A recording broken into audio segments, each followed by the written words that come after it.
Herkese merhabalar. Bugün Bernina 950 modeli için eğitim videosu hazırladık. Sormak istediğiniz bir şeyler olursa yorumlar bölümüne yazabilirsiniz. İyi seyirler. Buyurun başlayalım. Şimdi önce bir masura saracağız makinamızda. Masuramızı şu masura sarma yerine koyduk. İster makine çalışırken, yani şu haliyle o kafayı gevşetmeden makine çalışırken de masura sarabiliriz. İstersek kafayı gevşeltip iğne bölümünü çalıştırmadan sadece masurayı sardırabiliriz.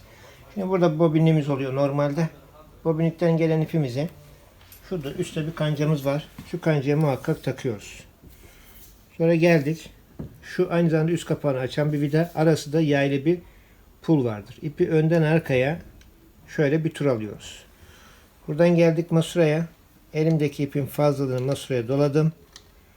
Çok da fazlaysa da şurada ipi kesecek bir bıçak var. Orada kesebilirim. Ben şimdi kafayı gevşeltelim.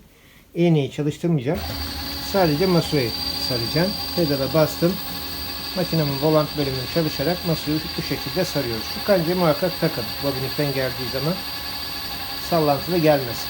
Bir de 950'de dikkat edeceğimiz konuların bir tanesi şu tekere çalışırken ya da masura sararken bu tekere ip sardırmamaya çalışın. Onunla çok karşılaşıyoruz. Masurayı sardı, kendisi attı. Masurayı aldım, kestim, fazla ipi makineden uzaklaştırdım. Alttan arkaya doğru görmek istersek bakın şu sürgüyü çektim. Mekik mandalını tuttum. Arkaya doğru mekiği çıkartıyorum. Masurayı mekiğe koyduk. Muhakkak yaprağın arasından şu iki tırnağı alacağız. Yani ip böyle mekiği taktığınızdan ip havada asılı kalsın. İp akıyorsa bilin ki ipiniz çok bol geliyor. Yapacağınız iş tamamıyla dengesiz olacak. Mekiği takarken ipi şöyle arkaya alıyoruz, elimizin arkasına. İğne plakanın içindeyse iğneyi dışarıya. Bu konumda arkadan öne doğru mekiği taktık. Sürgüyü kapatıyorum. Ayak takılışlarım çok kolay. Mandalı yukarı kaldırıyorum. Ayakları çıkartıyorum. Bütün ayaklar için aynı şey geçerli. İğne bildiğimiz gibi klasik. Bir tarafı düz iğne kullanıyor. Kesik iğne. Çok nadir de olsa yuvarlak iğne olan da oluyor. Düz yer arkada. İğneyi yerine oturtturuyoruz. Komple gittiği yere kadar iğne düşmeyecek gibi de iğneyi tekrar Nervire hazır makinelerde neredeyse hemen hemen hiç yuvarlak iğne olmuyor. Hepsi evet, kesik iğne nervire oluyor. çevrilmiş makinelerin hepsinin iğneleri kesik oluyor. Tek iğnede de kesik iğne, çift iğnede de kesik iğne. Üst ipini takacağım zaman her zaman aklımızda olması gereken ayak aşağıda olmasın kesinlikle. Tabanı üste alın. Üstteyken üst ipini takacağım. Şimdi bobinlikten gelen ipimi yine, burada şu an bobinim yok ama gelen ipimi şu baştaki kancaya takın. Muhakkak sallantılı gelmesin diye. Hemen devamında bir pul kanca daha var. Oradan takıyorum. Şöyle geldim. Önden arkaya. Horozu boş konuma çıkarttım. Horozun deliğinden sağdan sola doğru ipi taktım. İğnenin hemen üzerindeki kancaya da taktım. Ondan sonra tabanı indiriyorum. Bu şekilde makine ya taktığımız ip pulların arasında oturur. Yanlışlıkla çalıştırsanız da altına ip toplatmamış olursunuz. İpi önden arkaya doğru taktım. Makineyi elimle çevirerek mekikteki ipi üste aldım ve iplerimin hepsini arkaya bırakıyorum. Şimdi düz dikiş, zikzak, işte düz nervür gibi bir işler yapacaksak üstteki kollarımız aşağıda olacak. Şu çıt sesi duyacağız. Sağdakini aşağı aldık. Soldakini de tam sağa çekip onu da sıfırlıyorum. Önde üstte iki tane düğmem var. Bir büyük zikzak düğmesi bu. Bir de ortada var. Makine düz dikişteyken bu iğneyi sağa sola alan bir düğmedir. Şu an makinem düz dikişte. Bakın iğneyi sağa sola alıyor. Normal konumu 2'yi gösterecek şekilde de yine ortada kalacak şekilde bu düz bir şekilde kalacak. Sıfırdayım. Büyük düğmem.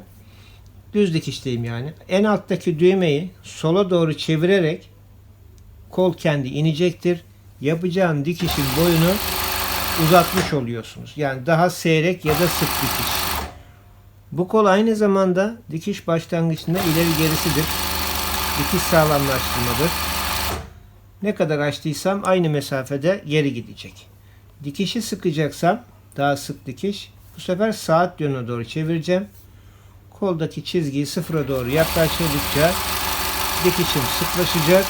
Makina kumaşı daha yavaş çekecek. Bakın ayarım bu. Alttan hiçbir şekilde üst ipi alta ve inmeyecek. Üstten de görüntüm şu. Bu düz dikiş. Hemen en üstteki düğmenin dışındaki büyük düğmeyle zigzag istersem, geniş zigzag istersem 4'ü alıyorum. 4'ü aldıktan sonra bastım. Makine bana 4 milim zigzag yapacak. Bunu sık istersem sarma gibi en alttaki kolu sıfıra doğru yaklaştırıyorum. Bu şekilde çok net, güzel bir sarma yaparsınız. Zigzag'da yapılacak işlem şu. Onu şu an size göstereceğim. Biraz kumaşı altından alacağım. Bakın şu köşelerde beyazları üste çıkardı.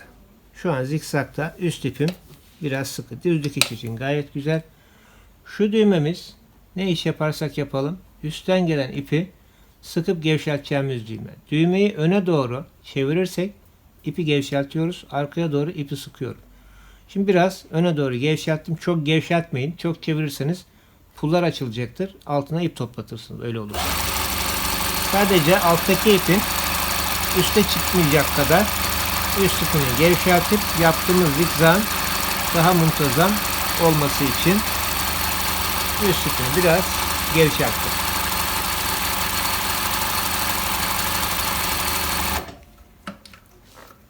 Kumaşım şöyle yana aldım.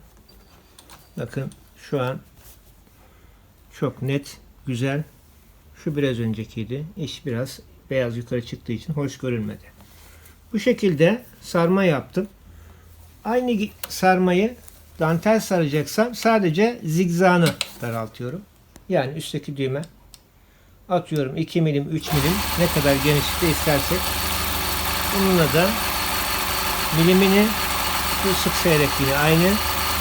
Konumda da bu şekilde bakın dantel sarmak için dar sarmaya geçmiş oldu. Çok net iş çıkartan bir makinedir bu. Zikzak dikiş işim bitti. Üstteki pikolardan yapmak istediğim zaman da zikzak düğmesini 4'e alıyorum.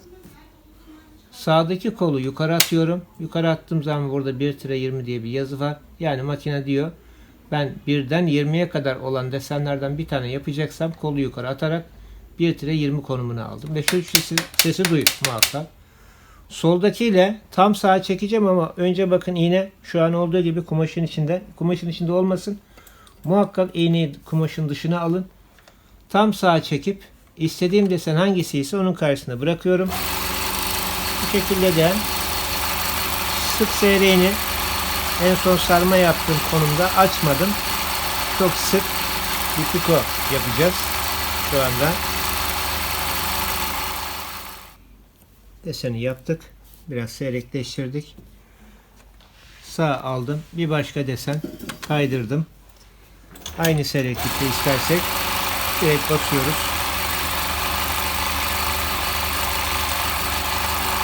Çok net piko yapıyor bu makinemiz. İğneyi dışarı aldım. Şurada da bir ilik düğmemiz var.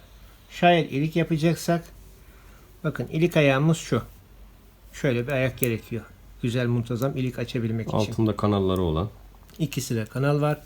İğnenin battığı yerde işi rahat görebilmemiz için geniş. Tabanı kaldırdık. Mevcut ayağı çıkartıp onun yerine ilik ayağını taktık. İliklerin işaretini biz koyacağız. Boyunu biz belirleyeceğiz. Üstteki kolun ikisini de aşağı alıyorum.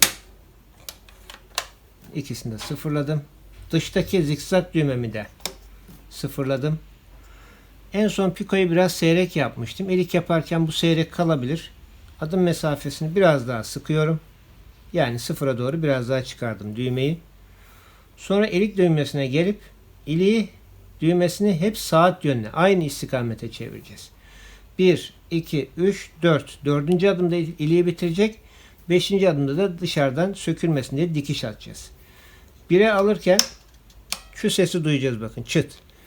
1'e alırken 2'ye çevirdik fazla. Kesinlikle aynı yöne devam edeceksiniz. Yani geri düğmeyi zorlamak yok. Aynı yöne gelip nerede başlayacaksak oraya. Şimdi 1'e aldım. 1'e aldıktan sonra iliğin bir tarafını, boyunu biz kendimize göre çalıştırıp makineyi boyunu biz belirleyeceğiz. İstediğim yerde durdum. 2'ye geliyorum.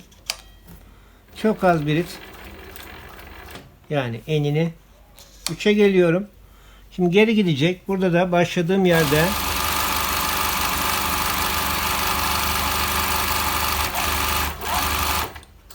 durdurdum. 4'e aldım. Diğer bir itini yapıyorum. İliğimi bitirdim. 5 iğneyi en sola çekiyor. 1-2 sıra dikiş geçiyorum. Ve iliğimi yapmış oluyorum. Bakın iliği şu an çok sık yaptık. Gayet de güzel çekti. Ben bu kadar sıklıkta istemiyorum. Adım mesafesini biraz daha açtım. Aynı yolu takip ediyoruz. Önce 1, sonra 2, sonra 3 ve 4. En son 5. İliği bitirdim. Boyu bize kalacak. İstediğimiz boyu da açmak için bize kalacak. İlik değişim bitince bu düğme, ilik düğmesini muhakkak sıfırlayacaksınız. Evet, yani makinemizin fonksiyonları bu şekilde. Sormak istediğiniz bir şey olsa yorumlar bölümüne yazabilirsiniz. Kanalımıza abone olmayı, beğenmeyi, takip etmeyi unutmayın. Herkese kolay gelsin.